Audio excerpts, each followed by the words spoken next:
বিসমিল্লাহির রহমানির রহিম। আসসালামু আলাইকুম। আজকে আমি মুরগির রেসিপি করব, আপনারা আমার সাথে থাকুন। এখানে আমি মুরগিগুলো সাইজ করে কেটে নিয়েছি। এখানে আমি পেঁয়াজ কুচি করে নিয়েছি, আদা বাটা করে নিয়েছি। আমরা ঘরোয়া পদ্ধতিতে আজকে মুরগিটা রান্না করব। এখানে আমি আলুগুলা সাইজ করে নিয়েছি।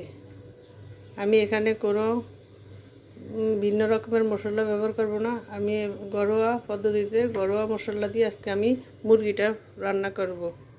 এখানে আমি একটা ফ্রাই প্যান বসাই দিলাম। কড়াইয়ের মধ্যে আমি একটু পরিমাণ মতন তেল দিয়ে দিলাম। এখানে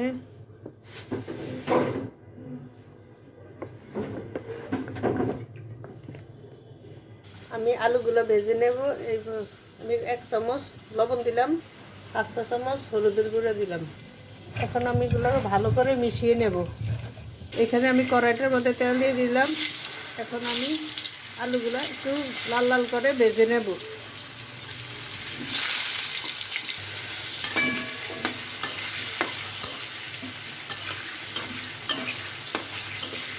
লাল হওয়া পর্যন্ত আমি এগুলো নেড়ে চেড়ে দেবো। এই পর্যায়ে আমি লাল লাল হয়ে গেছে। এখন আমি এগুলো উঠিয়ে নেব। আমি এই যে আলুগুলো যে ভেজে নিয়েছি, এই ভেজা তেলের মধ্যে আমি এখানে 2টা তেজপাতা ছিঁড়ে দিয়েছি, 2টা এলাচ দিয়ে দিচ্ছি, 4-5টা এলাচ দিয়ে দিচ্ছি। এখানে আমি পেঁয়াজ কুচি দিয়ে দিলাম।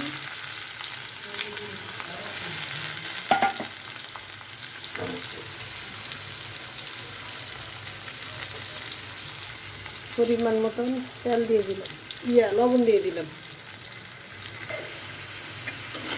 লবণটা দিয়ে এখানে কয়েকবার নেড়ে ছেড়ে দেব।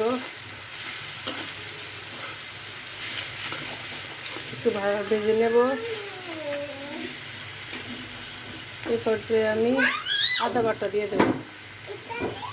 আদা বাটা দিয়ে এখানে আমি আরও কয়েকবার নেড়ে ছেড়ে দেব।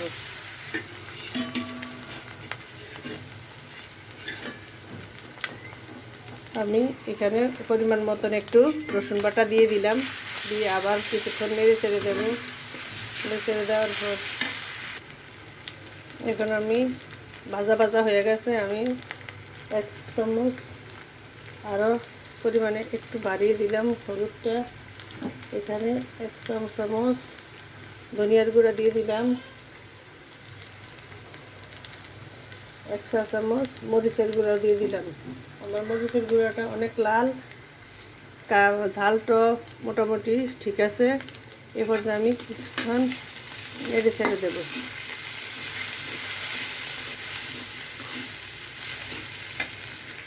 এখানে যখন এভাবে লাল হয়ে আসবে তখন আমি 1 চা চামচ জিরার গুঁড়ি দিয়ে দিলাম। আমার এটা ভালো করে চুলার নিচে দিয়ে আমি গরম করে তারপর ব্লান্ডার করে রাখছি, গুঁড়ো করে রাখছি। আমার এটা টালা জিরা না, তার কারণে আমি তেলের মধ্যে একটু দিয়ে নেড়ে ছেড়ে দিয়ে তারপর আমি এখানে পরিমাণ মতন পানি দিয়ে দিলাম, যেন মশলাটা পুড়ে না যায়। এরপর আমি এখানে ভালো করে নেড়ে ছেড়ে দেবো। একটা বলক আসা পর্যন্ত।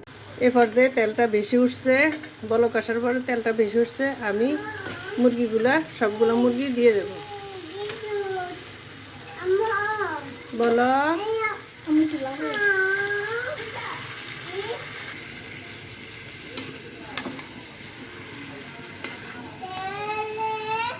এভাবে সব দিকস্ত নেড়ে চেড়ে আমি মশলাটা মিশিয়ে নেব।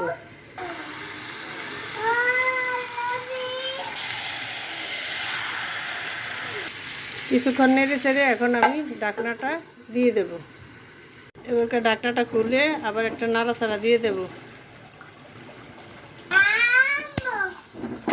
ছেড়ে আমি কষাই নেব। আবারও ঢাকনাটা আমি দিয়ে দেব। ঢাকনাটা উঠে আরেকটা বার নেড়ে ছেড়ে দিয়ে আমি আবারও ঢাকনাটা দিয়ে দিলাম। আবারও আমি ঢাকনাটা দেখলাম।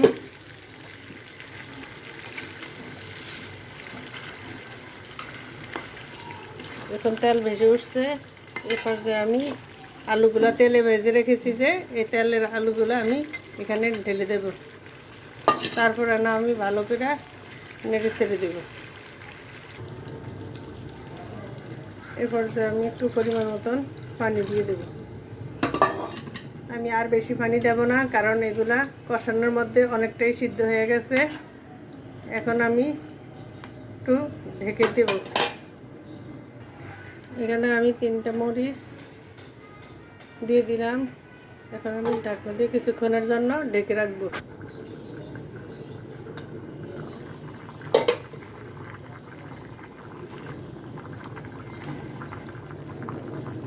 এবার যে আমি এখানে গরম মশলার কিছু গুঁড়ি দিয়ে দেব, কারণ আমি এখানে গরম মশলা বানাইছি। লং, এলাচ, দারচিনি, শাহি জিরা, তারপরে এগুলা দিয়ে আমি ভালো করে ব্লেন্ডার করে রেখেছি।